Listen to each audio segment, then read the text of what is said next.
संदीप ने अपनी माँ के कहने पर गांव में शादी कर ली थी। लड़की का नाम था सुनीता।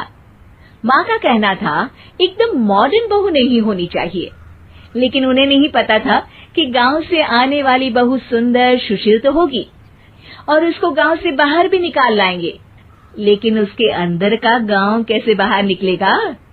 शादी के कुछ दिन बाद, माँ टिफिन तो देना जरा। बेटा अब तो स्कूल नहीं ऑफिस जाता है, माँ से नहीं अपनी बीवी से टिफिन मांगा कर। ओके माँ।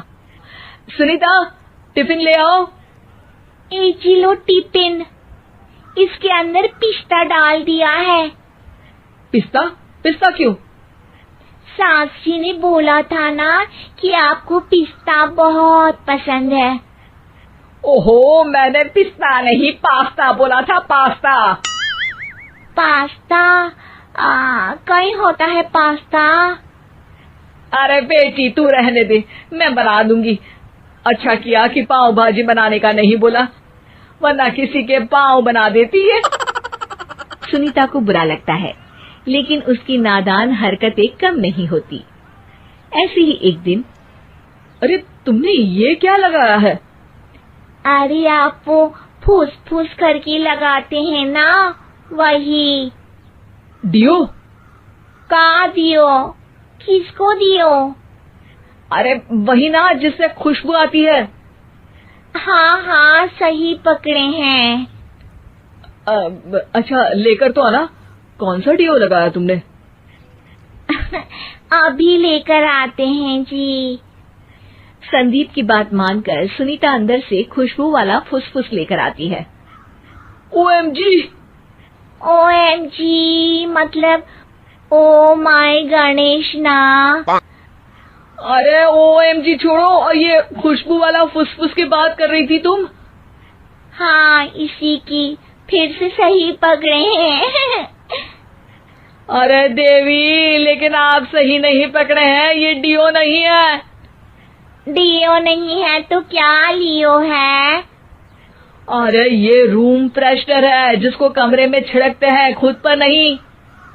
कोई बात नहीं, माँ कहती थी आत्मा किराएदार है, शरीर एक किराए का कर्म। हम शरीर पे ये डाल लिए तो क्या फर्क पड़ जाएगा। अरे बहू, ओ बहू, मेरे लिए फल तो ले आ, फिर मैं बाजार जाऊंगी। सुनीता अपनी सास के लिए फल लेकर आती है। अरे बेटा, पपीता, तरबूज और सेब फल ऐसे कैसे खा लूं? काट कर तो ले आ। माँ जी, मेरे गांव में तो खेत से उठा के सीधा खा लेते हैं। अरे ये तेरा गांव नहीं है ना। अरे संदीप, तू ही कुछ समझा देना इसको बेटा। मैं कैसे समझाऊं माँ, ये तो माइक्रोवेव को भी भट्टी बोलती है। कल मैंने बोला हाय कैसी हो, तो बोलती है किसी को हाय नहीं लगानी चाहिए। अरे सुनीता, तेरा क्या होगा? अभी तो कैसे बताऊं माँ जी, अभी हम कुछ करेंगे फिर पता चलेगा क्या होगा, लड़का या लड़की। हे भगवान, कहाँ से आ गई है? रामपुर से जी, आप ही तो लेकर आए थे मुझे। अरे मुझे माफ कर दो। पहले कोई गलती तो करिए जी, आपकी तो सारी गलती माफ कर देंगे हम। हाँ अरे बहू, मेरी बात सुन। फल यानी कि फ्रूट जब भी लाए ना तो काट कर लाना, ठीक है? जी ठीक है माँ जी, फल यानी फ्रूट यानी काट के लाऊंगी।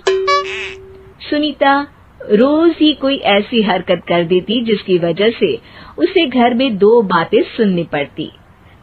एक दिन, माँ मेरे बॉस घर पर आने वाले हैं शाम को, उनका बर्थडे है, फैमिली साथ नहीं रहती उनके, तो यही पार्टी कर लेंगे। उनको अच्छा लगा तो शायद मेरा प्रमोशन भी हो जाएगा।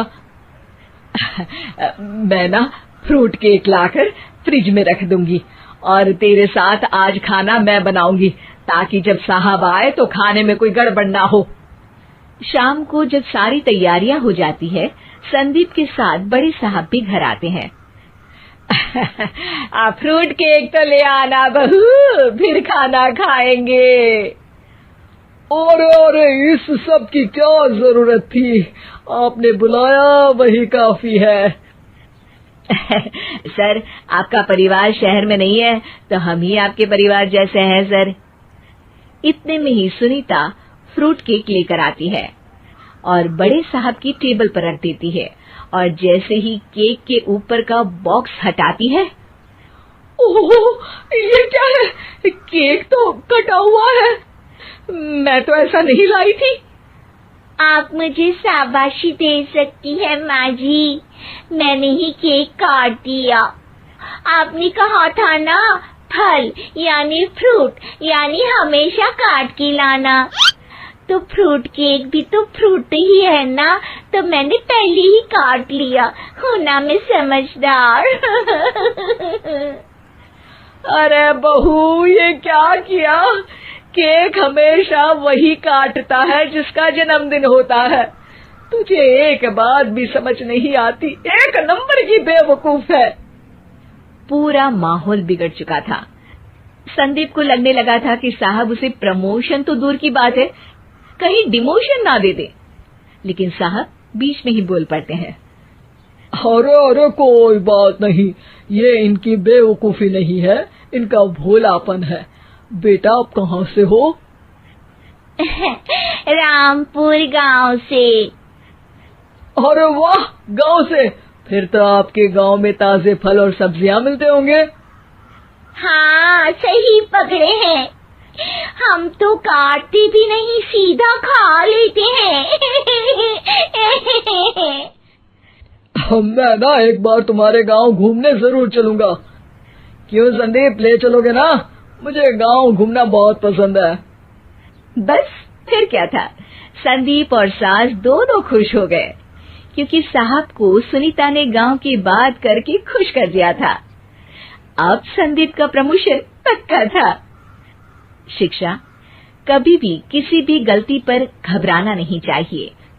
हो सकता है कि उस गलती की वजह से आगे बड़ा फायदा हो जाए।